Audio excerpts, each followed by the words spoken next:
Terlihat si bodoh langsung merogoh tas wanita kaya. Ternyata si bodoh hanya ingin mencari permen lollipop. Namun wanita kaya malah salah paham. Sehingga wanita kaya juga jatuh cinta pada si bodoh. 5 tahun berlalu dengan cepat. Wanita kaya dan si bodoh hidup dengan merahasiakan identitas mereka di pedesaan. Dan mereka memiliki seorang putri berusia 10 tahun. Namun suatu hari, sekelompok mobil mewah tiba-tiba datang. Dan pria di depan adalah saudara wanita kaya. Melihat saudaranya membawa wanita, dia sangat ketakutan. Tujuan saudaranya datang adalah untuk membawa wanita kembali dan menikahkannya dengan pewaris kaya. Pria muda melihat situasi dan segera melindungi istrinya. Dia menyatakan bahwa dia tidak akan membiarkan mereka membawa pergi istrinya. Akhirnya, dia dicekik oleh pria itu. Jika bukan karena kamu, adik perempuanku masih akan menjadi bagian dari keluarga Y. Putri berkilauan. Bagaimana bisa menderita di desa terpencil ini? Kau harus mati. Wanita kaya memohon dengan sedih agar saudaranya melepaskan pemuda. Ditambah lagi putrinya menangis dan memohon agar ayahnya dilepaskan. Barulah pria itu melepaskan pemuda. Pria itu memperingatkan adik perempuannya. Jika tidak mau kembali dan menikahi pewaris kaya bersamanya, maka hari ini pemuda akan dikirim untuk menerima makanan kotak. Pemuda berusaha keras setelah melihat situasi. Akhirnya dipegang erat oleh pengawal. Kemudian pria itu mengeluarkan kartu senilai 100 juta untuk pemuda. Membiarkannya mengambil uang itu. Kemudian mencari istri di desa dan menjalani sisa hidup bersamanya. Adik perempuan dibawa pergi olehnya. Namun pemuda tetap menyatakan bahwa dia tidak menginginkan uang. Hanya ingin selalu bersama istri. Akhirnya ditendang oleh kakak ipar. Lalu langsung memerintahkan bawahannya untuk membawa pergi wanita kaya secara paksa. Pemuda menangis dengan wanita kaya. Menyayat hati. Namun akhirnya tidak sesuai harapan. Karena pemuda terlalu sedih. Menyebabkan muntah darah di tempat. Darah membasahi batu giok di dada pemuda. Batu giok itu tiba-tiba bersinar emas. Detik berikutnya, pemuda bangkit dengan cepat. Terlihat 2 naga keluar dari tubuh pemuda. Semua mengatakan melihat naga adalah keberuntungan besar. Tepatnya tahun naga ini. Semoga setiap teman yang menonton video ini tahun ini semua berjalan lancar. Keberuntungan finansial melimpah. Ternyata pemuda dulunya adalah tuan besar di Istana Naga. Hanya karena latihan berlebihan, dia menjadi gila. Saat ini, pemuda telah pulih ingatan dan kekuatannya. Dia bersumpah untuk segera menyelamatkan istrinya. Mereka pasti akan membayar dengan harga yang mahal. Sementara itu, bawahan pemuda juga merasakan pemuda telah bangun. Dia segera memerintahkan untuk mengumpulkan semua kekuatan di Dragon Temple. Harus segera menemukan keberadaan pemuda dengan secepat mungkin. Dengan cepat bawahannya menemukan keberadaan pemuda. Keberadaan Tuan Putri Dewi ditemukan di mana? Tempat di mana upacara besar Xian Yuan diadakan di atas gedung. Sampaikan perintah ke bawah. Seluruh Dragon Temple segera berangkat. Bertemu dengan Tuan. Sementara itu, saudara laki-laki telah membawa wanita kaya ke acara Xian Yuan. Bersiap untuk menikahkan wanita kaya dengan generasi kedua kaya di acara Xian Yuan. Tanpa ragu, nenek langsung memukul wanita kaya. Marah kepada wanita kaya yang kabur dengan orang bodoh. Mereka telah merusak reputasi keluarga mereka. Kemudian memerintahkan wanita kaya untuk segera berganti pakaian. Bersiap-siap untuk menikahi generasi kedua kaya sebagai selir. Saat saudara laki-laki mendengar itu, dia langsung tidak setuju. Apa, nenek? Bukankah Anda menyuruh saya menikahkan adik perempuan saya dengan Xiao Dasao? Bagaimana bisa menjadi selir? Menikah dengan Tuan Xiao sebagai istri. Kamu Zihui, apa yang Anda pikirkan? Tuan Xiao akan diambil sebagai murid langsung oleh Dewi Istana Naga. Dia bisa menikahi Ye Rouyun yang busuk itu sebagai selir. Dia dan Ye Rouyun sudah memiliki hubungan selama 8 generasi. Yang tidak diketahui banyak orang adalah bahwa Dewi Istana Naga mereka hanyalah bawahan si kecil. Wanita tersebut menyatakan bahwa dia sudah memiliki suami. Bahkan jika harus mati dipukuli, tidak mungkin menikah dengan anak konglomerat. Sepupu ini marah dan mengancam.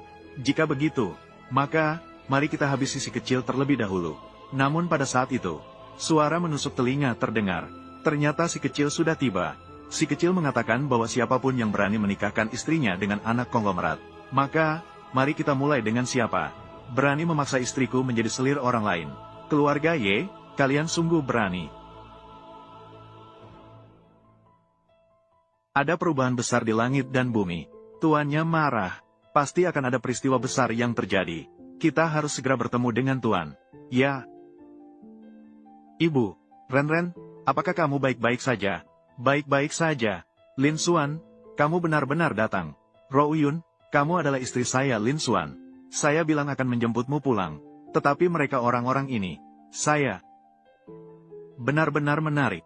Kamu adalah Ye Rouyun. Suami sampah itu. Kamu berani datang ke sini dan bertindak semena-mena. Kamu pikir ini desa pedalamu? Kamu pikir kamu bisa melakukan apa saja tanpa ada yang berani mengaturmu? Di dunia ini tidak ada tempat. Saya tidak berani pergi. Kamu benar-benar tidak tahu diri. Aku, Lin Xuan, memberitahumu. Hari ini di sini. Namun upacara besar Dragon Temple.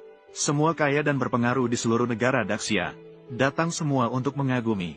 Dan yang paling mempesona di antara mereka adalah Dewi Istana Naga. Akan menerima sebagai murid inti Xiao Yuntian, Tuan Muda Xiao. Sedangkan kamu hanyalah seorang petani desa. Sampah rendahan. Anda layak berada di sini. Jika kamu berani di sini mengganggu mata Tuan Muda Xiao, aku rasa kamu mencari mati. Sangat baik, Xiao Dasa akan segera bergabung dengan gerbang surga. Istana Naga juga akan mengadakan upacara besar. Kamu seorang sampah. Kamu sama sekali tidak berhak muncul di sini. Benar, keluarga Xiong memiliki aset miliaran. Keluarga bangsawan dari Daxia. Mulai hari ini, bersama seorang makhluk rendah seperti itu, sungguh menghina martabat kita. Usir dia. Dia tidak pantas tinggal di sini. Ya, usir dia. Usir dia. Usir dia. Kalian.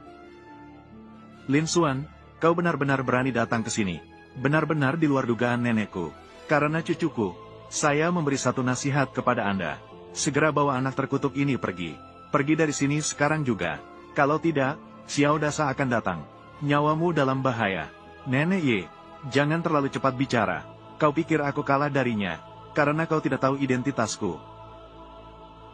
Kau akan menyesal atas apa yang kau lakukan sekarang. Menyesal?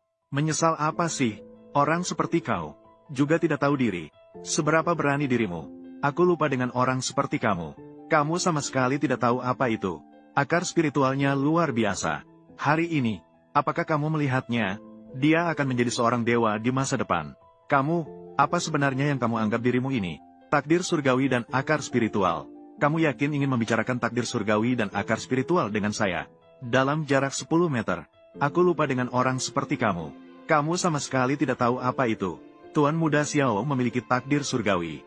Apa yang disebut akar spiritual? Lihatlah, itu disebut batu pengukur spiritual. Dia adalah Dewi Nixiang dari Dragon Hall. Untuk kami untuk menguji takdir surgawi dan akar spiritual. Mereka tanpa takdir surgawi tidak boleh mendekati batu spiritual. Dalam jarak 10 meter. Mereka tanpa akar spiritual, meskipun mendekati batu spiritual, batu roh tidak akan bereaksi dengan cara apapun. Hari ini, aku akan menggunakan batu spiritual ini untuk membuka matamu. Penjaga keamanan datang. Ye, ada perintah apa? Apa perintahnya? Uang ini, ambil ini dan berikan padaku. Mendekati batu pengukur spiritual. Baiklah.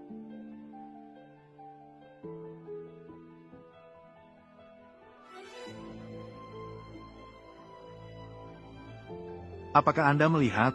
Ini adalah keagungan Dragon Hall oleh Lin Xuan. Tidak boleh dihina oleh manusia biasa. Batu pengukur spiritual. Sepertinya memang begitu. Sepertinya 10 tahun ini, Dragon Hall berkembang cukup baik. Namun hanya dengan ini saja. Jika menjadi kualifikasi untuk masuk Dragon Hall, itu terlalu mudah. Terlalu mudah. Lin Xuan, saya pikir Anda benar-benar bodoh. Mendekati batu pengukur spiritual hanya menunjukkan bahwa orang ini memiliki takdir surgawi. Ini adalah kemampuan dasar untuk bergabung dengan Dragon Hall. Yang paling penting, tetap harus memiliki akar spiritual. Bagaimana bisa begitu? Sudah umum diketahui. Batu pengukur spiritual ini meledakkan sinar cahaya, mewakili akar spiritual kelas 1. Dapat bergabung dengan Dragon Hall, menjadi murid pelayan, dihormati oleh ribuan orang, dan meledakkan 2 sinar cahaya. Maka itu adalah akar spiritual kelas 2. Dapat bergabung dengan Dragon Hall seperti saya. Menjadi murid resmi. Dari sini, langkah menuju ke langit. Tentu saja saya memiliki akar spiritual kelas 2. Tentu saja bisa bergabung dengan Dragon Hall. Mengenai 3 tiang cahaya, adalah 3 akar spiritual kelas 3. Kabarnya, Xiao Yuntian dan Xiao Dasao adalah akar spiritual kelas 3.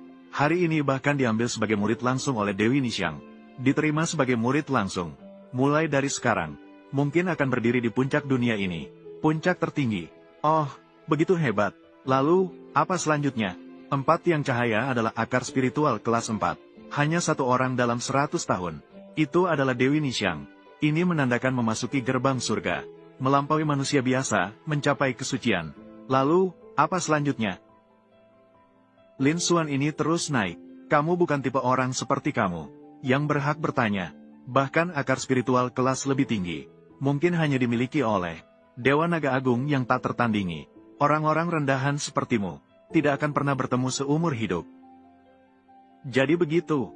Dengan begitu, Xiao Yuntian yang kalian sembah, aku pikir dia adalah apa?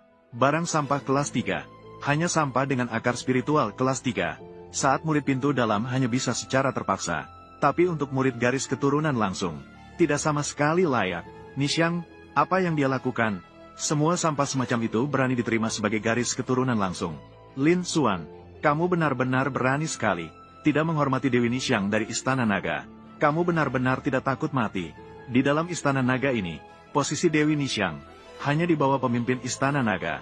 Di bawah satu orang. Di atas segalanya. Bagaimana mungkin orang berkuasa di dunia ini melihatnya, harus tunduk dan mengakui kekuasaannya. Si Xiaoda, meskipun takdir surgawi yang luar biasa, namun, dia bahkan melanggar aturan untuk Dewi Nixiang, menerima dia sebagai murid, di depan pintu Istana Naga, berlutut selama 7 hari 7 malam. Sedangkan kamu, seorang sampah yang hina dan hancur, berani menyalahkan Dewi Nixiang dalam menjalankan tugasnya. Dari mana kamu mendapat kewenangan? Kewenangan, nanti ketika Nixiang datang, kamu bisa bertanya langsung padanya. Apakah saya punya kewenangan? Lin Xuan, kamu berani menyinggung Dewi Nixiang. Kamu sudah pasti mati. Nenek Lin Xuan, dia tidak tahu seperti apa Istana Naga. Ada, itu juga hanya kesalahan kecil. Tolong selamatkan nyawanya. Bencana yang tak terhindarkan bisa dihindari. Siapa berbuat dosa sendiri, tak akan hidup tenang. Istana Naga dan Dewi tidak boleh dihina.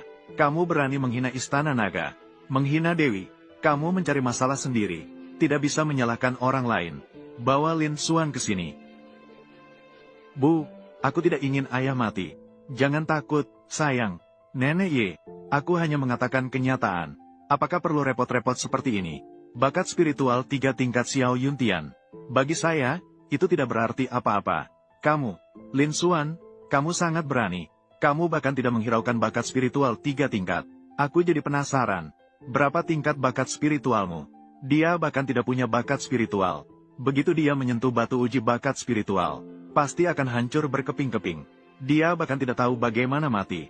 Apakah kalian benar-benar ingin melihat akar spiritualku? Tidak takut membuat kalian ketakutan sebentar lagi? Baiklah, jika kalian ingin melihat, maka aku akan memperlihatkannya padamu. Lin Xuan, jangan tergesa-gesa. Kalian sama sekali tidak memiliki takdir surgawi. Tidak bisa mendekati batu pengukur spiritual. Menyakiti diri sendiri dan orang lain. Menjadi seperti ini. Aku ingin melihat bagaimana akhirnya untukmu. Orang yang memiliki takdir surgawi. 1 dari sejuta. Tentang akar spiritual. Apalagi bukan tipe seperti kamu. Yang kamu miliki. Benar-benar konyol. Nenek Ye, jangan terburu-buru. Apakah aku memiliki takdir surgawi dan akar spiritual? Jika tidak mencoba, bagaimana kalian bisa tahu? Tidak mau mendengarkan. Mencari kematian sendiri. Kalian rakyat kelas bawah ini. Benar-benar bermimpi di siang hari. Sayang sekali. Sebentar, kalian akan berakhir seperti penjaga keamanan itu. Terlempar keluar, terhempas dan hancur berkeping-keping. Mati tanpa tubuh utuh. Benarkah? Jadi, kamu akan kecewa. Ini, aduh. Ayah, bahaya. Kembali, mendekati batu pengukur spiritual. Sangat sulitkah?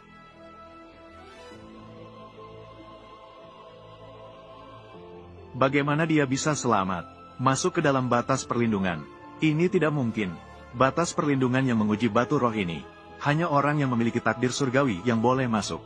Apakah orang desa ini benar-benar memiliki takdir surgawi? Xiao Rou, Lin Xuan, apa yang terjadi? Aku juga tidak tahu. Orang desa rendahan ini benar-benar beruntung. Ternyata mendapatkan sedikit takdir surgawi. Meskipun memiliki takdir surgawi, apa yang bisa dilakukan? Memiliki takdir surgawi dan masuk ke dalam batas perlindungan. Kamu tetaplah sampah tanpa akar spiritual. Benar, kami dari keluarga bangsawan. Setelah melalui banyak generasi pelatihan, dan menginvestasikan banyak bahan alam dan langit, melatih keturunan yang memiliki akar spiritual, namun sangat sedikit. Dia hanyalah sampah. HMPH, bagaimana mungkin dia memiliki akar spiritual? Kalian memang benar-benar tak akan menyerah sampai mati. Hari ini aku akan memperlihatkan padamu. Apa itu takdir surgawi? Apa yang dimaksud dengan akar spiritual yang sebenarnya?